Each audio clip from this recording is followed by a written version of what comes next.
Hai teman-teman semua, perkenalkan nama saya Caroline Caritas Mistika Bokoye, biasa dipanggil Caroline, dari kelas 2C, Prodi D3 Gizi Poltekkes Kemenkes Kupang. Di sini kita akan belajar bersama mengenai konsep pelayanan gizi dalam kondisi bencana. Bencana sendiri adalah suatu peristiwa yang mengancam dan mengganggu kehidupan masyarakat maupun lingkungan yang disebabkan oleh faktor alam, non-alam, maupun manusia sendiri, sehingga mengakibatkan timbulnya korban jiwa, kerusakan lingkungan, kerugian harta benda, maupun dampak psikologi. Yang berikut ada beberapa jenis bencana, yakni bencana alam, bencana non-alam, maupun bencana sosial. Yang berikut kita masuk ke kesiapsiagaan bencana. Yang pertama dilakukan pencegahan, yakni kegiatan dilakukan untuk mengantisipasi bencana. Yang kedua, peringatan dini. Peringatan dini yakni kegiatan memberikan peringatan kepada masyarakat mengenai kemungkinan terjadinya bencana di suatu tempat oleh lembaga yang bertanggung jawab. Yang ketiga, ada mitigasi. Mitigasi sendiri adalah suatu upaya untuk mengurangi risiko bencana. Contohnya pembangunan fisik, yakni membangun bangunan tahan gempa, menanam pohon bakau, dan juga menghijaukan hutan.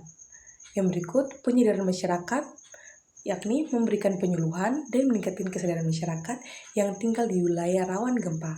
Yang berikut, peringatan dini, yakni memberi peringatan dini kepada masyarakat mengenai kemungkinan terjadinya bencana terhadap terhadap penata ruang, dan juga mengatur pembangunan infrastruktur dan tata bangunan, dan juga pendidikan dan pelatihan, melaksanakan pendidikan, penyuluhan, dan pelatihan baik secara konvensional maupun modern. Yang berikut adalah kebijakan dan regulasi, mengembangkan dan menerapkan kebijakan regulasi yang mempromosikan pengelolaan bencana yang berkelanjutan. Yang berikut kita masuk ke dalam penetapan status bencana. Yang pertama, status darurat bencana nasional, yakni ditetapkan oleh Presiden. Yang kedua, status darurat bencana provinsi, yang ditetapkan oleh Gubernur. Yang ketiga, status darurat bencana kabupaten atau kota, di mana ditetapkan oleh bupati maupun wali kota. Yang berikut ada siklus penanggulangan bencana. Yang pertama ada prabencana. Prabencana sendiri dibagi menjadi dua, yaitu prabencana situasi tidak terjadi bencana dan juga prabencana situasi ada potensi bencana. Pada siklus prabencana situasi tidak terjadi bencana, dalam tahap ini disiapkan penyusunan rencana penanggulangan bencana atau disaster management plan, yang juga tindakan mitigasi.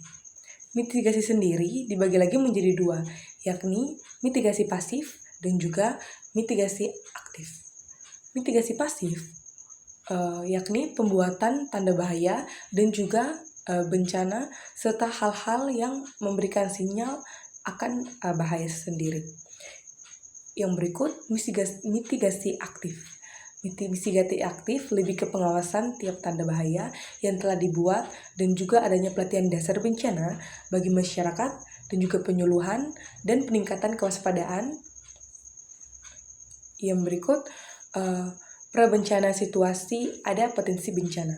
Pada tahap ini dilakukan penyusunan rencana, kesiapsiagaan, serta kesiapsiagaan sendiri dilaksanakan untuk mengantisipasi terjadinya bencana, guna menghindari korban jiwa, kerugian harta benda, dan juga perubahan tata hidup masyarakat. Contoh kesiapsiagaan sendiri, 1. Mengaktifkan pos-pos siaga bencana. Yang kedua, pelatihan siaga atau simulasi teknik bagi setiap sektor penanggulangan bencana, seperti tim SAR, sosial, kesehatan, maupun PU. Yang berikut kita masuk kepada tanggap darurat. Pada tahap ini dilakukan peningkatan pertolongan untuk membantu masyarakat yang tertimpa bencana, guna menghindari pertambahan korban jiwa. Contohnya, yang pertama, pemenuhan kebutuhan dasar seperti makanan, pakaian, air, dan obat-obatan. Yang kedua, perlindungan terhadap kelompok usia rentan seperti anak balita, bayi, ibu hamil, dan juga yang terakhir ialah peran ahli gizi dalam pengelolaan bencana. Peran ahli gizi sangat penting dalam penanganan bencana dan juga krisis kesehatan, yakni mempertahankan status gizi masyarakat dan juga mencegah risiko kematian akibat kekurangan gizi maupun gizi buruk. Berikut beberapa peran ahli gizi.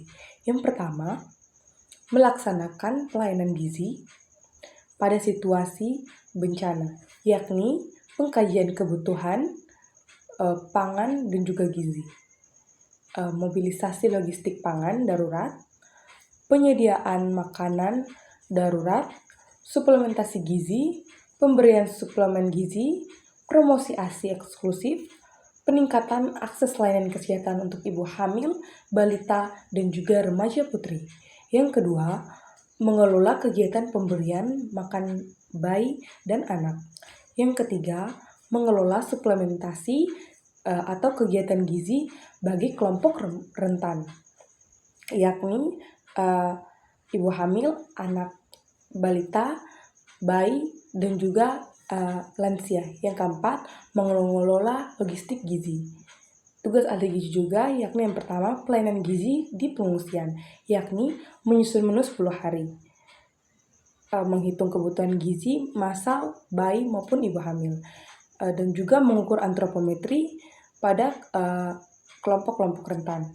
Yang kedua, pelayanan gizi di puskesmas dan juga di rumah sakit, yakni merawat pasien yang memerlukan diet khusus dan juga konsultasi gizi.